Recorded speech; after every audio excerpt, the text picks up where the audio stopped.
ನನ್ನನ್ನು ಮಂಗಳೂರಿಗೆ ಕರೆಸಿ ಆ ಸೀರಿಯಲ್ ಮಾಡಿದರು.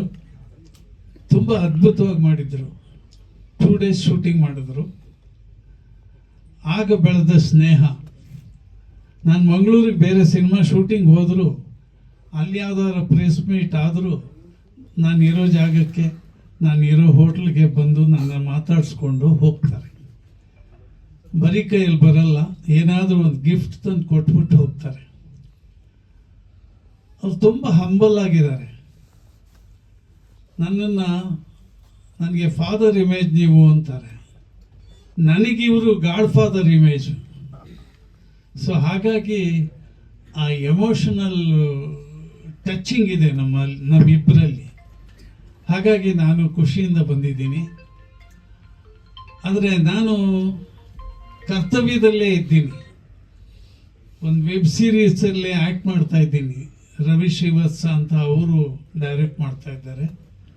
ಮೊನ್ನೆ ಅಷ್ಟೇ ಗ್ಯಾಂಗ್ ಆಫ್ ಯೂಕೋ ಅಂತ ಒಂದು ಸಿನಿಮಾ ರಿಲೀಸ್ ಮಾಡಿದರು. ಅವರೀಗ ಒಂದು ವೆಬ್ ಸೀರೀಸ್ ಮಾಡಿದ್ದಾರೆ. ತುಂಬ ಅದ್ಭುತವಾದ ಕತೆ.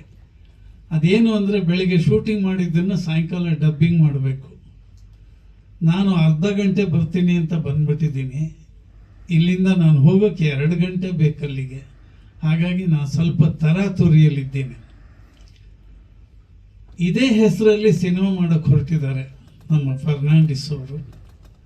ಅದಕ್ಕೆ ಕೈ ಜೋಡಿಸಿದ್ದಾರೆ, ಮನಸೋತಿದ್ದಾರೆ. ಆಸ್ಟ್ರೇಲಿಯಾದಿಂದ ನಿರ್ಮಾಪಕರು ಬಂದಿದ್ದಾರೆ. ಇವರು ನೆಲೆಸಿರೋದು ಅಲ್ಲೇ. ಆದರೆ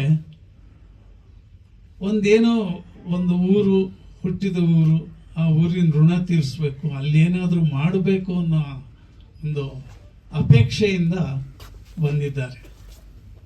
ಅವರಿಗೆ ಶುಭ ಹಾರೈಸ್ತೀನಿ. ಫರ್ನಾಂಡಿಸ್ ಅವ್ರಿಗೂ ಶುಭ ಹಾರೈಸ್ತೀನಿ. ಒಳ್ಳೆ ನಿರ್ದೇಶಕರು, ಒಳ್ಳೆ ಸಿಂಗರು. ಈ ಒಂದು ಹೇಗೆ ಅಂದರೆ ಸ್ಮಾರ್ಟ್ ಫೋನ್ ಇದ್ದಂಗೆ ಎಲ್ಲ ಕೆಲಸನೂ ಮಾಡ್ತಾರೆ. ನಿರ್ದೇಶನ ಮಾಡ್ತಾರೆ, ಸಾಹಿತ್ಯ ಬರೀತಾರೆ, ಸ್ಕ್ರಿಪ್ಟ್ ಅಲ್ಲಿ ಚಿತ್ರಕಥೆ ಬರೀತಾರೆ, ಎಲ್ಲವೂ ಇದೆ. ಅದು ಎಕ್ಸ್ಪ್ಲೋರ್ಡ್ ಆಗೋಕ್ಕೆ ಒಂದು ಜಾಗ ಸಿಗ್ತಾ ಇಲ್ಲ ಅವ್ರಿಗೆ. ತುಂಬ ಕನಸು ಹೊತ್ತಿದ್ದಾರೆ. ಆ ಕನಸೆಲ್ಲ ನನಸಾಗಲಿ, ಈ ಸಿನಿಮಾ ಬೇಗ ಶುರುವಾಗಲಿ, ಅದು ಚೆನ್ನಾಗಿ ಮೂಡಿ ಬರಲಿ. ಟೈಟ್ಲೇ ತುಂಬ ಚೆನ್ನಾಗಿದೆ. ಯಂಗ್ಸ್ಟರ್ಸು ಮತ್ತು ಸ್ವಲ್ಪ ಓಲ್ಡ್ ಏಜ್ ಆದಮೇಲೆ ಫೀಲಿಂಗ್ ಏನಿರುತ್ತೆ ಅಂತ. ಸುಮಾರಾಗಿ ಎಲ್ಲರ ಜೀವನದಲ್ಲೂ ಈ ಥರದ್ದು ಒಂದು ಸಣ್ಣದಾಗಿ ನಡೆಯುತ್ತೆ. ಬ್ರೇಸ್ಲೆಟ್ ಕೊಡದೇ ಇದ್ದರೂ ಲಾಲಿಪಾಪಾರು ಕೊಟ್ಟಿರೋ ನೆನಪನ್ನ ನೆನೆಸ್ಕೊಂಡು, ಅಯ್ಯೋ ಅವಳು ಸಿಕ್ಕಿದ್ರೆ ಚೆನ್ನಾಗಿತ್ತು ಅಂತ ನೆನೆಸ್ಕೊಳ್ಳೋರು ತುಂಬ ಜನ ಇದ್ದಾರೆ. ಇದು ಎಲ್ಲರನ್ನೂ ರೀಚ್ ಆಗುವಂಥ ಒಂದು ಕತೆ ಇಟ್ಕೊಂಡಿದ್ದಾರೆ. ಚೆನ್ನಾಗಾಗಲಿ, ಒಳ್ಳೆಯದಾಗಲಿ. ಇಡೀ ತಂಡಕ್ಕೆ ನಾನು ಶುಭ ಕೋರ್ತೀನಿ. ದಯವಿಟ್ಟು ಕ್ಷಮಿಸಿ, ನಾನು ಈಗಲೇ ಹೊರಡ್ತೀನಿ. ಯಾರು ತಪ್ಪು ತಿಳ್ಕೊಳ್ಬೇಡಿ. ಕರ್ತವ್ಯ ದೃಷ್ಟಿಯಿಂದ ನಾನು ಹೋಗ್ತಾ ಇದ್ದೀನಿ. ತುಂಬ ಥ್ಯಾಂಕ್ ಯು. ಎಲ್ರಿಗೂ ಒಳ್ಳೆಯದಾಗಿ. ಸರ್, ಇಲ್ಲಿ ಬ್ರೇಸ್ಲೆಟ್ ಏನು ಇಟ್ಕೊಳ್ತಾ ಇದ್ರಲ್ಲ ಸರ್, ಅವ್ರು ನಿಮ್ ಕೇಸ್ ಕೇಳ್ತಿದ್ದಾರೆ ಸರ್. ನನ್ನ ಕೇಸಾ ಸರ್? ನೀವು ಪರ್ಸನಲ್ ಆಗಿ ಸಿಕ್ಕಿದ್ರೆ ನನ್ನ ಕಥೆ ಹೇಳ್ತೀನಿ. ನಂದು love marriage.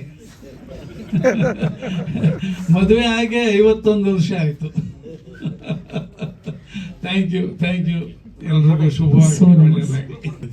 I mean, now song ಮಾಡುವಾಗ we never thought that we were going to do this movie. Okay, but gradually after editing, we were sitting. Now ಕೂತ್ಕೊಂಡು ಮಾತಾಡುವಾಗ my colleague, my friends, everybody told me that ನೀವು ಯಾಕೆ ಇದೊಂದು film ಮಾಡಬಾರದು. They can see the storyline behind that song. So ನಾವು plan ಮಾಡಿದ್ದು, let's see, decide ಮೊದಲು first ನಾವು ಸಾಂಗ್ ರಿಲೀಸ್ ಮಾಡುವ. ಸೊ ಹಾಗೆ ನಾವು ಸಿರೀಸ್ ಅವ್ರ ಹತ್ರ ಮಾತಾಡುವಾಗ ಅವ್ರು ಹೇಳಿದ್ರು, ಓಕೆ, ನಾನು ನನ್ನ ಸೈಡಿಂದ ಫುಲ್ ಸಪೋರ್ಟ್ ಮಾಡ್ತೇನೆ ನಿಮಗೆ. So that's we started this journey.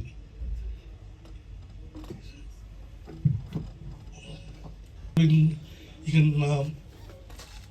Expectation ತುಂಬ ಉಂಟು. ಐ ಮೀನ್, ಬಿಫೋರ್ ರಿಲೀಸಿಂಗ್ ನಾವು ಕೆಲವು ನಮ್ಮ ಮ್ಯೂಸಿಕ್ ಸರ್ಕಲ್ ನಾವು ಪ್ಲೇ ಮಾಡಿ ತೋರಿಸ್ತೇವೆ. ಅವರು ನಮ್ಗೆ ಒಳ್ಳೆ ಒಪಿನಿಯನ್ ಕೊಟ್ಟಿದ್ದಾರೆ. It's song is nice, it will reach. So let's see. ನಾವು ಈಗ ಯೂಟ್ಯೂಬಲ್ಲಿ ಫಸ್ಟ್ ನಾವು ಲಾಂಚ್ ಮಾಡ್ತೇವೆ. ಈಗ ವಿ ಕಾಂಟ್ ಮೇಕ್ ಔಟ್. ಈಗ ನಮಗೆ ತುಂಬ ಕಾನ್ಫಿಡೆನ್ಸ್ ಉಂಟು, but I don't know what people taste. ಇದು ನಮಗೆ 3 ದಿವಸ ಆಗಿದೆ, 3 days. ಹೌದು, ಅದು ಸಿನಿಮಾ ಕಂಟಿನ್ಯೂ ಆಗುತ್ತಾ ಅಥವಾ ಅದು ಸಿನಿಮಾಗೆ ಕಂಟಿನ್ಯೂ ಆಗ್ತದೆ. ಸಿನಿಮಾಗೆ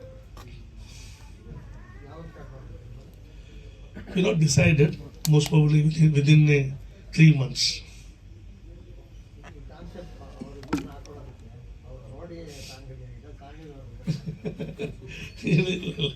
ಸಾಂಗ್ ಮುಂಚೆ ರೆಡಿ ಆಗಿತ್ತು. ಆ್ಯಕ್ಚುಲಿ ನನ್ನ ಮಗಳು ಆ್ಯಕ್ಟಿಂಗ್ ಮಾಡಲಿಕ್ಕಿಂತ ಇದ್ದದ್ದು, ಮತ್ತು ಇವರು ಹೇಳಿದರು ಅಂದರೆ ಓಲ್ಡ್ ಏಜ್ ವರ್ಷನ್ಲಿ ನೀವು ಮಾಡ್ಬೋದು, ಹಾಗೆ ನಾವೊಂದು ಟ್ರೈ ಮಾಡು ಅಂತ ಹೇಳಿ ಮಾಡಿದ್ದು.